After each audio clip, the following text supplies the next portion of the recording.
કહેવામાં આવ્યું છે કે યુધિષ્ઠિરજીને શોક થયો છે અને શોક થયો છે એટલે એમણે રાતના લટાર મારવા માટે ભગવાન કૃષ્ણની સાથે યુધિષ્ઠિરજી નીકળ્યા છે અને એમણે કીધું છે કે મેં જે આ કર્મ કર્યું ને યુદ્ધનું એ કર્મ ખોટું થયું છે અને આ કર્મ મારે કરવાનું નહોતું, કારણ કે આ કર્મ કરવાથી મને શું મળ્યું એ મને ખબર નથી પડતી. મારા પિતરાઈ ભાઈઓ બધા મરી ગયા, મારા હાથે આવું ખોટું કર્મ થયું, એના બદલામાં મારે મેળવવાનું શું હતું કે મેં આ કર્યું.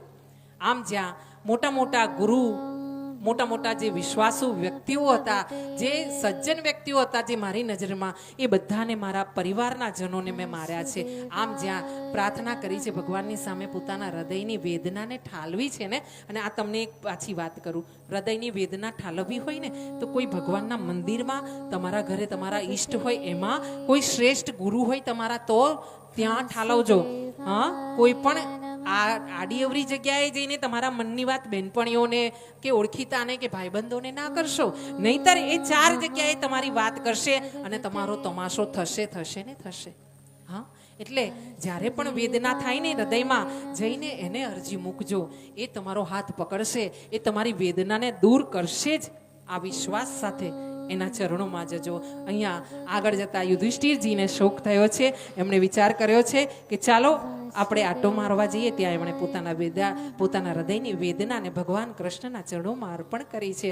કીધું છે કે મેં ખોટું કર્મ કર્યું છે. ને આમ વિચારીને ભગવાન કશું બોલ્યા નથી અને એમણે વિચાર કર્યો છે કે ચાલો બધા ભેગા થઈને આપણે આપણા જે દાદા રાહ જોઈ રહ્યા છે ને એમની પાસે જઈએ, ભીષ્મની પાસે, ભીષ્મ પિતામહની પાસે. ભગવાન આવીને ઉભા રહ્યા છે, દર્શન કરજો. ભીષ્મ પિતામહે દૂરથી બાણોના અસંખ્ય બાણો એમને વીંધીને પડ્યા છે અને એ બાણોની શૈયા ઉપર ભીષ્મ પિતામહ સૂતા છે. ગંગા પુત્ર, હા, જેનું નામ કહેવાય કે ગંગાનો પુત્ર, આનું નામ ભીષ્મ પિતા. ભીષ્મ પડ્યું કેમ? એણે પ્રતિજ્ઞા લીધી કે હું લગ્ન નહીં કરું. કોના માટે? પોતાની સાવકી માતાના પુત્રો માટે, કે પોતાના પિતાને એક પત્નીનું સુખ મળે અને એના કારણે એના દીકરા થાય, એ લોકોને રાજ્ય મળે, પોતે એ રાજ્યના એ ગાદી પર નહીં બેસે.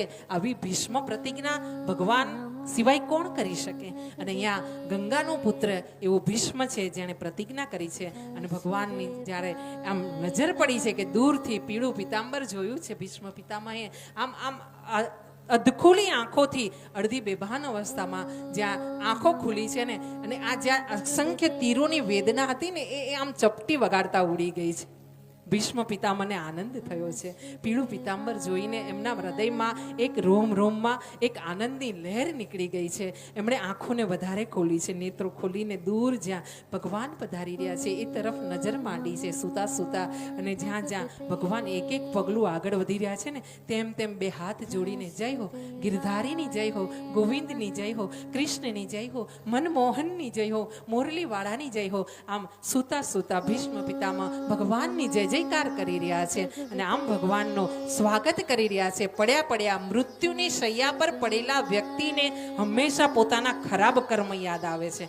હા, અને અહીંયા ભગવાન સામે છે ને, એટલે આ ભગવાનનું સ્વાગત કરી રહ્યા છે ભીષ્મ પિતામહ. એમણે ભગવાનને સામે આવ્યા છે એટલે ભગવાન આવીને એમની સામે ઊભા છે. આમ આવીને જ્યાં કૃષ્ણ ઊભા છે, સાથે યુધિષ્ઠિર છે, પાંડવો છે, દ્રૌપદી છે, બધાએ આવીને દાદાને નમન કર્યા છે, દાદાના આશીર્વાદ લીધા છે. ભગવાને કીધું છે કે જુઓ, આ તમારો પૌત્ર છે ને, એને અફસોસ થાય છે, યુધિષ્ઠિરને અફસોસ થઈ રહ્યો છે. શું? કે એણે આ યુદ્ધ કર્યું ને એ ખોટું થયું છે. આમ જ્યારે ભગવાન શ્રી કૃષ્ણએ વાત કરી છે ત્યારે અહીંયા ભીષ્મ પિતામહે યુધિષ્ઠિરને જ્ઞાન આપ્યું છે અને કહ્યું છે કે તે જેને માર્યા છે ને એ પહેલાથી જ મરેલા હતા. અને આ વાત હું અહીંયા કૃષ્ણ ઊભા છે ને એમના દર્શનને કારણે મારામાં સદબુદ્ધિ આવી છે ને એટલે હું જાણી શક્યો છું. શું? કે આ જે સામે ઊભા છે ને એ પરમ પરમેશ્વર છે, ભગવાન છે, અવતારધારી નારાયણનું જ એક અંશ લઈને ભગવાન અહીંયા ખુદ સ્વયં પ્રગટ થયા છે. આ કૃષ્ણ છે ને એ તમારા સખા નથી, એ તમારા મિત્ર નથી, કે તમારા સગા પણ નથી. આ તો પરબ્રહ્મ અવતાર લઈને તમારી સાથે ઊભા છે. અને એમની દયાથી મને ખબર પડી છે કે જેને જેને તે માર્યા છે ને યુધિષ્ઠિર બેટા, એ તો પોતાના ખરાબ કર્મોને કારણે ક્યારના મરી ચૂક્યા છે. હા, એ જીવતા જ નહોતા, એ તો જીવતી લાશો ફરી રહી હતી.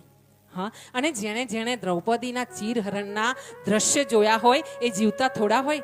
કે જેણે જીવતા હોય, જેના શરીરમાં આત્મા હોય, એ આ દ્રશ્ય જોઈ શકે પોતાની નજર સામે, પોતાના કુળની કુળવધુના ચીરહરણ થતા. હા, અને એક વાત ખાસ કહું, સમાજમાં જ્યારે પણ ક્યાંક કોઈ બેન દીકરીને દુપટ્ટો ખેંચાતો જુઓ ને, ચીર પકડતા કોઈ વાલીને જુઓ ને, ત્યારે તમારામાં શક્તિ હોય ને તો એનો વિરોધ ચોક્કસ કરજો. હા, નહીતર તમે જીવતા નથી, તમે મરદા છો. અકડ ખાસ પહેચાન હોતી હૈ મુર્દો કી. હા, જે જીવે છે ને એ વિરોધ કરે, ખોટી વાતનો વિરોધ કરે. પણ જો તમે કે હું ખોટી વાતનો વિરોધ ન કરી શકીએ ને તો સમજવાનું કે આપણે બધા મરેલા મરદા છીએ. અહીંયા ભગવાન પિતામહે ભગવાનના ગુણગાન ગાયા છે, એમણે પણ સ્તુતિ કરી છે ભગવાનની. હા, પિતામહે.